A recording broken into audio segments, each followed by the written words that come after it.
I was wondering if you guys would tell me what your first job was in the movie business. I was an intern in the casting department. I made $100 a week on a movie starring Sissy Spacek and Whoopi Goldberg called The Long Walk Home. Didn't you have to harass them to give you the job? Oh yeah, I called every day, and then when I found their offices, I just showed up every day, and they're like, "You're not gonna stop, are you?" And I'm like, "No."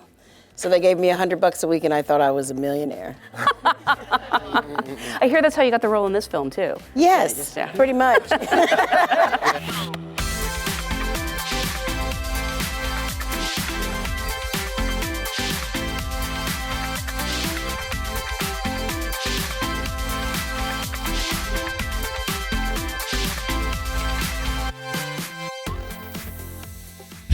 Catherine, we all gonna end up unemployed riding around in this pile of junk. You're welcome to walk the 16 miles. Or sit in the back of the bus.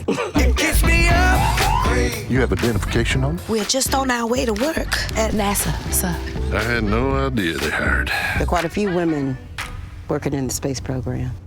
I am personally ashamed to have not known about the story, but I guess I'm not alone in that. I'm curious, how did the story, I guess, first find its way to producers and Ted, and when did you know you had to make a movie of it? It first came in the form of a 55-page book proposal that our producing partner, Don Gelati, found from a writer, Margot Lee Shetterly. Margot Lee Shetterly then went on to write the novel, or was in the process of writing the novel at the time.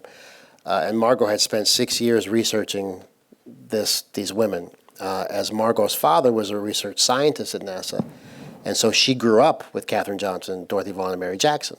So she grew up knowing them and being with them at social functions and asking her dad, who were these women? And her dad would say, these are our scientists. So that book proposal made it to Donna. Donna optioned that book proposal and commissioned the first draft of the screenplay written by Allison. And then Elizabeth Gabler read the script on a plane back from Nicaragua, from vacation in Nicaragua. And by the time she landed, she said yes. Wow. So it just kind of exploded. Everything happened very fast. I've never been involved in a project that had this much wind at its back from the beginning. You know, there was just Ted and I had been looking to do something else together because we had done St. Vincent, and we looked and looked and looked, and the second this happened, as Octavia or somebody said, it was like a pile-on, you know, so quick. So it's incredibly unusual, anomalous experience in terms of my filmmaking experience, but it's also feels very personal, I think, to all of us. And Pharrell, I think I've heard before that you've always kind of had an interest in NASA, and you know, the story was like just perfect for you.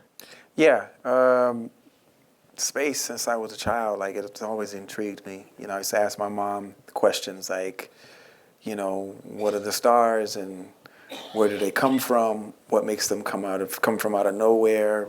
You know, the blackness around it, how far does that go? And when my mom couldn't answer those questions, those open questions actually ended up being like inspiration, and it would always make me admire space because it's something that cannot be fully answered, at least in our lifetimes. And Octavia, I joked about you having to beg for a role in this, but it's actually quite the other way around. I believe you were the first actor to sign on. Technically, I was the first actor to say yes. Taraji was the first actress to sign on. You had a meeting in New York with Donna. Yes, I had a meeting with Donna in New York. And on your vacation, right? I was on vacation. I decided I only had a week off, and I wanted to go to New York to watch plays. And my agent said, well, while you're there, you should take a meeting with Donna. And I'm like, oh, it's my vacation. And he sent me this little synopsis of what the movie was about, and I just said, oh, okay, so it's historical fiction. Okay, because I had just done The Help, and it was historical fiction. And I remember I actually got the I think I read the script after my meeting with Donna. I said yes because it was such a compelling story, and then I found out it was actually true. Wow. So I said, you know, if you guys go with this, I'd love to be a part of it in some way. Mm-hmm. And then, you know, let me know when you find your Catherine. And they let me know. So here we are. So $131 million later. That's right. You know what we're doing here? We're putting a human on top of a missile, shooting him into space, and it's never been done before. I I need a mathematician that can look beyond the numbers. Math that doesn't yet exist. Before the Russians plant a flag on the damn moon. You have someone? Running what I'm playing. Catherine's the gal for that. She can handle any numbers you put in front of her. I actually found out about the story while I was shooting a film on the NASA base in New Orleans. And I was scrolling through Instagram. I saw on somebody's Instagram a picture of Margot Lee Shetterly's book. And I knew it was coming out. I was like, oh, cool, this is cool. I'm at NASA, this is about, let me just go research. Let me go do my thing. I tried to order the book on Kindle. It said it would not get to me until like a year later. So I said, it's cool, I'm gonna wait, but I pre-ordered it. Then, I don't know, about 4 or 5 months later, I actually had the audition. I was like, wow, this is kind of serendipitous. This is a little, audition for the story I'm trying to figure out. This is cool. And went through the audition process. My last audition was with Mr. Melfi, Mr. Theodore Melfi over here. And it was actually, my last audition was with him and Janelle. Wow. We did like a chemistry read in the room. And,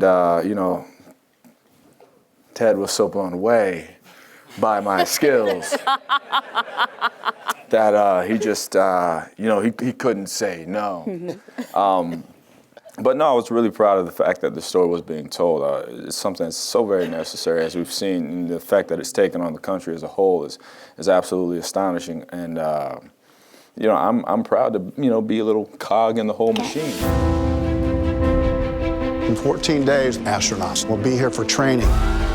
Everything we do can matter to their wives, to their children. I believe it's going to matter to the whole country. My gals are ready. My role is very limited, but impactful in this movie, and in terms of the story, in terms of who John Glenn was, and a part of his life that I don't think a lot of people know. But actually, auditioning for this thing, I never actually auditioned for Ted, but my agent sent a photo of me next to my picture next to John Glenn. Until he found out later it was actually Ed Harris.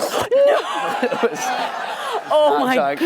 Yeah. It was He's like, look, he looks exactly like John Glenn. He's like, that's Ed Harris, man. Wow. Yeah, and they emailed that to me. What did you think when you got that? I said, you gotta get a new agent. I said, this guy will be the best John Glenn you've ever seen, and Harris's picture is next to. Wow. He said, can't you see the resemblance? And I said, well. I gotta give my agent credit. I'm sitting right here. It worked out. Yeah. We give him hell about it, but he did a great job.